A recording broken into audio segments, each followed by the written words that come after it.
Hello everyone, so welcome back to Gainers again. और कल जैसा हमने बात किया था कि अगर मार्केट ऐसी जगह पे खुली जहां पे मार्केट में पिछले दिन के होल्ड करने वाले को कोई डर नहीं है, तो आप समझना अच्छे से कि मार्केट यहां पे सस्टेन कर जाएगी और थोड़ा बुलिश रहेगी। अब हुआ कि आज की एक्सपायरी होने की वजह से मार्केट बहुत वॉलेटाइल थी, तो जिन लोगों ने लास्ट के ब्रेकआउट्स वगैरह ट्रेड किए, जैसे कि ऊपर जाता हुआ ब्रेकआउट, नीचे जाता हुआ ब्रेकडाउन, जिन्होंने इसे ट्रेड किया ना, प्राइस एक्शन को बहुत फॉलो किया, उनको थोड़ी तकलीफ हुई। तकलीफ क्यों हुई? क्योंकि मार्केट में पुट साइड बहुत तेजी से स्पाइक हुए, लास्ट के 2:30 बजे के आसपास काफी तेज स्पाइक हुए, इवन अपर साइड में भी स्पाइक आया बार बार। तो ये चीज जब इंट्राडे में आज आपने की तब दिक्कत बहुत ज्यादा आई।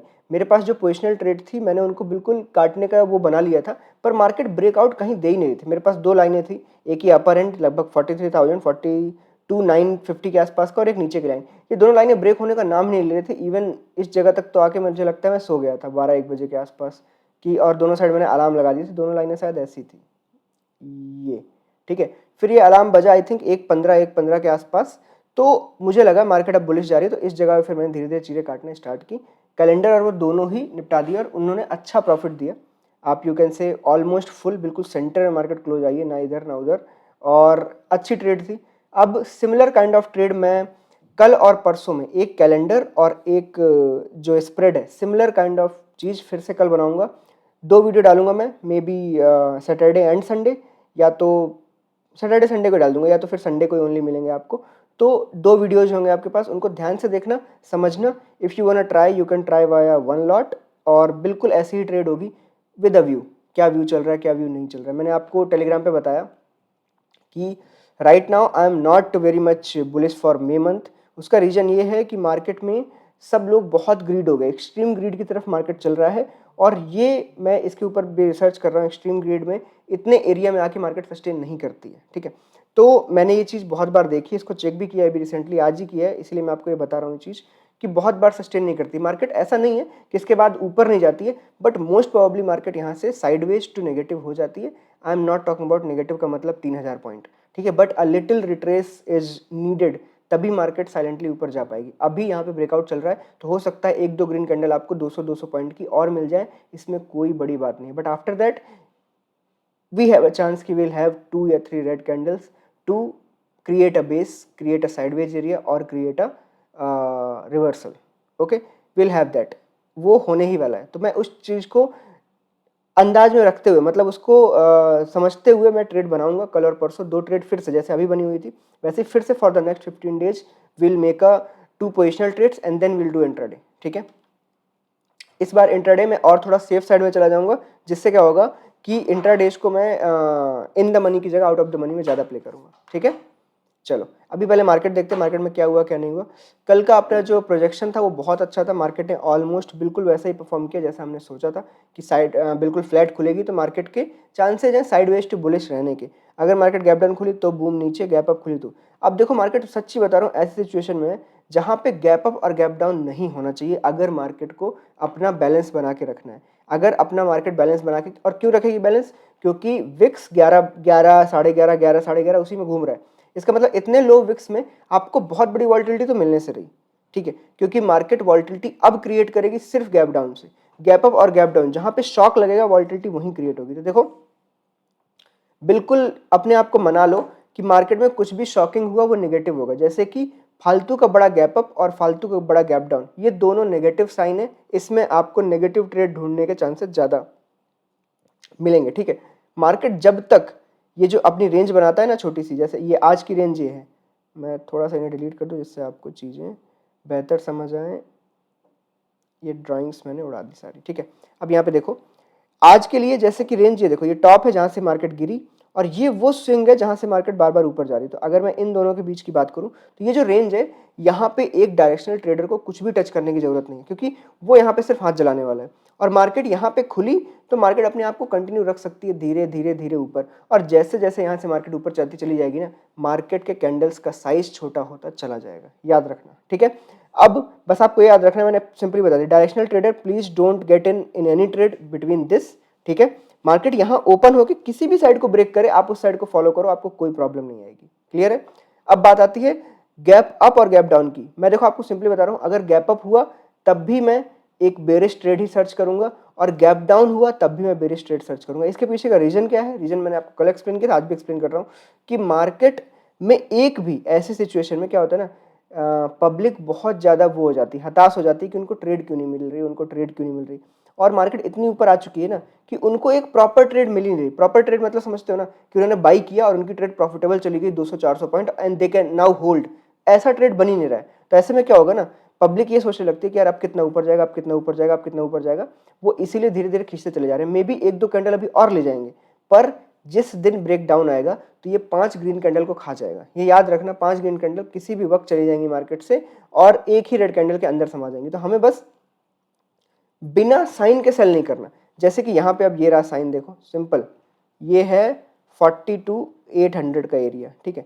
अब ये 42,800 का एरिया है, मार्केट इसके नीचे कभी भी जाए, आप एक सिंपल सा अपना कोई एसएल रखो। Out of the money sell करते हो तो आपको और कोई प्रॉब्लम नहीं है, ठीक है। बट अगर आप इन द मनी या एट द मनी सेल करते हो तो आप थोड़ा सा छोटे छोटे एसएल रखो और इसको शॉर्ट करके देखो। आपने एक भी बार पकड़ लिया, आपके जो छोटे छोटे एसएल हैं सारे के सारे आप उनको कमा लोगे एक ही बार में, कोई टेंशन की बात नहीं। तो ये 42,800 की रेंज के नीचे, चाहे ये फ्लैट खुल के नीचे जाए इसके, चाहे ये डायरेक्ट गैप डाउन होके जाए, इन दोनों सिनेरियो में ये एक सेल है। गैप अप में मैं हमेशा बस इतना याद रखता हूँ कि गैप अप होने के बाद अगर मार्केट ऐसा कुछ सिचुएशन बना रहा है 15 मिनट में, तो ये एक सेल है और आप इसको कंटिन्यू रख सकते हो। इस गैप अप खुलने वाले सेल का जो टारगेट होता है ये कभी कभी थोड़ा लंबा हो जाता है, क्योंकि एक तो गैप अप की वैल्यू, दूसरा नीचे आने के बाद लोग उसमें डर ही रहे हैं। तो नीचे आने के बाद ये जो गैप एरिया बना, यहाँ पे थोड़ा सा टाइम पास होता है, बट इसको भी मोस्ट प्रोबेबली मार्केट तोड़ देती है ज़्यादातर, अगर इतनी सिचुएशन ऊपर की तरफ रही, ठीक है। विक्स भी लो पे, उसको भी बढ़ने के लिए एक जरिया चाहिए। ग्रीड भी बहुत ज़्यादा हाई पे चल रही है, लोग हर दूसरा बंदा बुलिश बुलिश बुलिश बोल रहा है, हर दूसरा क्या, 4 में से 3 बंदे बुलिश ही बोल रहे हैं। तो आप समझ लो कि यहाँ पे मार्केट में थोड़ा सा कॉशन होने की ज़रूरत है। इसी वजह से मैं एक बड़े लॉट साइज की बुलिश ट्रेड बनाने के बिल्कुल मूड में नहीं हूँ। मई और जून दोनों में एक्चुअली मुझे ऐसा लगता है कि मार्केट 44,000 को या 43,600 एरिया अगर यहाँ तक पहुँच गई तो ये शायद उसका एक वन टच होगा एंड देन मार्केट नीचे हो गिरेगी, मे बी 1,000-1,200 पॉइंट एटलीस्ट हमें ये पकड़ने हैं, ये 1,000-1,200 पॉइंट, ठीक है। ये 1,000-1,200 पॉइंट आप पकड़ लोगे, उसके बाद मार्केट को बेस बनाने दो। बेस बना के जिधर भी जाएगी, तोड़ेगी नीचे तो भी लंबा जाएगी, तोड़ेगी ऊपर तो भी लंबा जाएगी, करेक्ट। पर मार्केट के ये जो अभी दो स्विंग है ऊपर की तरफ, इन दोनों पे आके मार्केट को करेक्ट होना पड़ेगा। ये आप समझ रहे हो, मैं डेली में बताता हूँ आपको, ज़्यादा समझ आएगा। ये देखो जो पहला स्विंग है, मार्केट ने पहला और दूसरा एक बार में क्रॉस कर दिया, अभी बिल्कुल तीसरे पे आके खड़ी है, क्लियर। तो मार्केट ये स्विंग और ये स्विंग के बीच में चाहे कहीं से पलट जाएगी, थोड़ा सा रिवर्सल लेगी, या तो इस स्विंग पे आके तो ये होना ही होना है। जैसे कि मैं आपको पुराने एग्जांपल्स थोड़े बहुत दिखा दूं, ये देखो, ये सिमिलर काइंड ऑफ एग्जांपल है, जैसा अभी मार्केट है वैसा ही है। ये रहा, देखो मार्केट ने बड़े बड़े स्विंग्स बनाने स्टार्ट कर दिए थे, नीचे को ट्रेंड लाइन बनाना स्टार्ट, इस जगह पे आके मार्केट सीधे ऊपर चली गई, ठीक है। कहाँ तक गई, उसने ये भी तोड़ दिया, इसको भी तोड़ दिया और बिल्कुल इसके आगे बराबरी पे खड़ी हुई। यहाँ पे देखो गिरी फटाक से 1,000 से 1,500 2,000 पॉइंट से, फिर उठी, फिर ऊपर गई एंड देन बिल्कुल इसके बराबरी में आकर रुक गई एंड देन गिरी 3,000 पॉइंट, 3,000 से 4,000 पॉइंट, करेक्ट। तो अब ये जो आखिरी के दो वो बचे हैं ना, दो स्विंग ऊपर की तरफ के, ये मार्केट को गिराने का काम करेंगे, जैसे कि ये दोनों, ये और ये। अब मार्केट यहाँ पे गिरेगी तो आप इसमें किस तरीके से फायदा उठाते हो, दिस इज व्हाट गना आपको अलग करेगी दूसरे लोगों से, ठीक है। होगा सेम, सबको दिखेगा, बट यहाँ पे फायदा कौन कैसे उठाएगा उनको अलग करेगी, ठीक है। तो मैं इसको प्लान करके कल कुछ ट्रेड डालूंगा, ठीक है, डिप्लॉय करूंगा फॉर द 15th मई, मतलब मिड मई के लिए। इंट्राडे साथ साथ के साथ चलता रहेगा, बट पोजिशनल भी यहाँ पे डालना बहुत इंपॉर्टेंट, जिससे उस चीज़ का आप फायदा उठा सको, ठीक है। यहाँ पे साइड वेज टू बेरिस के मैं ट्रेड बनाने की ट्राई करूंगा। अच्छे से ध्यान से सुनना वीडियो को, ठीक है, तब आपको समझ आ जाएगी। मैंने बैंक निफ्टी का आपको क्लियरली बता दिया है, फिर से एक बार रिपीट कर देता हूँ, इसमें और कुछ खास है नहीं आज। ये लो, बिल्कुल सिंपल लैंग्वेज में, मार्केट अगर इस और इस रेंज के बीच में है तो बिल्कुल टच मत करना मार्केट को यहीं घूमने दो। अगर बीच में खुली और ऊपर को क्रॉस करती है तो मार्केट इज बुलिश, नीचे को क्रॉस करती है तो market is bearish, no other way around, ठीक है। इसके अलावा अगर मार्केट इस इन बिटवीन कहीं भी नहीं रहती और गैप डाउन खुलती है तो बेरिश, और गैप अप खुलती है तो प्राइस एक्शन देख के बेरिश, दैट्स इट।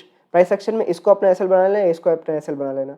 नीचे की तरफ गैप डाउन खुलती है तो सीधे आप छोटे क्वांटिटी में सेल कर सकते हो, देन इस प्राइस एक्शन के थ्रू आप उसको कंफर्मेशन में क्वांटिटी ऐड कर सकते हो। ये आपका एसएल है, ये आपका एसएल है। मार्केट अगर नीचे खुल के ऊपर को प्राइस एक्शन बनाती है तो आपकी ट्रेड बनेगी नहीं बनेगी। जब तक प्राइस एक्शन उल्टा ना बन जाए तब तक ट्रेड नहीं बनेगी, ठीक है। Price action is very important. Market में सेल तो वो बार बार आज भी दिखा रहा है, देखो मार्केट जितनी बार ऊपर गई थी उतनी बार नीचे गिरी, जितनी बार ऊपर गई नीचे गिरी, जितनी बार ऊपर गई नीचे गिरी। तो मार्केट में पावर जनरेट करने का ट्राई हो रहा है बट सेल ऑफ हो रहा है। तो ये चीज़ आपको दिमाग में रखनी है, समझना है कि ये क्यों हो रहा है। क्लियर? तो ये तीनों चीज़ें आपको याद रहेंगी। निफ्टी की बात कर लेते हैं, चलो। निफ्टी मुझे खास इंटरेस्टिंग पार्ट में नहीं लग रहा, निफ्टी बहुत ज़्यादा खींचा जा रहा है। ये लो, ऊपर से क्या है ना, अर्निंग सीजन है तो वो भी बहुत तकलीफ देता है।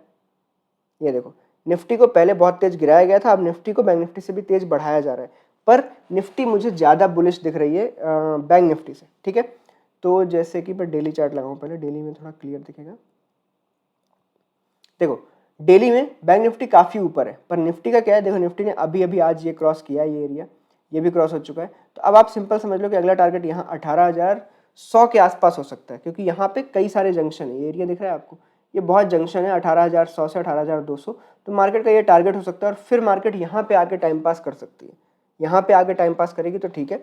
मार्केट को बस एक चीज़ नहीं करनी चाहिए, वो क्या है कि ये जो आज ब्रेकआउट हुआ है इसको अपोज में ब्रेक डाउन नहीं करना चाहिए। मतलब ये लो ब्रेक नहीं होना चाहिए, क्योंकि ये लो ब्रेक होगा तो ये सब के सब लोग हार जाएंगे और ये पैनिक करके अपनी ट्रेड को क्लोज कर देंगे। क्लियर है? तो बैंक निफ्टी में आपको सिंपली अभी प्योर बुलिश ट्रेड है, कोई टेंशन की बात नहीं है। 17,800 आपका सिंपल एक तरीके से शॉर्ट टर्म का एसएल है अगर यू आर बुलिश, ठीक है। ये ब्रेक हुआ तो मार्केट सीधे नीचे यहाँ पे आ जाएगी 17,600 फिर से सीधा। Other than that market flat खुले कैसा भी खुले, प्राइस सेक्शन को बुलिश एरिया में ही ट्रेड लो, तब तक बुलिश ट्रेड लेते रहो जब तक मार्केट 17,800 के नीचे नहीं आती है। क्लियर? कोई इसमें धांधलेबाजी नहीं है। बाकी कल और परसों जो वीडियो जाएंगे वो आपके लिए पोजिशनली बहुत इंपॉर्टेंट होंगे। इंटरडे का मैंने आपको यहाँ पे शेयर कर दिया कि कल हमें कैसे ट्रेड करना है। कल फ्राइडे को आई डोंट नो, पर मुझे जब तक अच्छी ट्रेड ऊपर की तरफ मिल रही है ना, या फिर ब्रेकआउट हो भी रहा है, तो मैं कम क्वांटिटी में ट्रेड कर रहा हूँ। I will trade a good quantity in the shorter side, क्योंकि पैनिक जल्दी क्रिएट होता है जब मार्केट थोड़ा बुलिश एरिया में होती है, ठीक है। तो I will wait for it.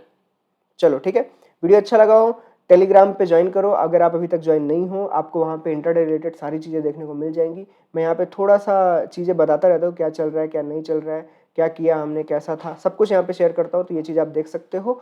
And if you like it, share करो, कमेंट करो, और मिलते हैं कल सुबह। Tata bye bye, thank you.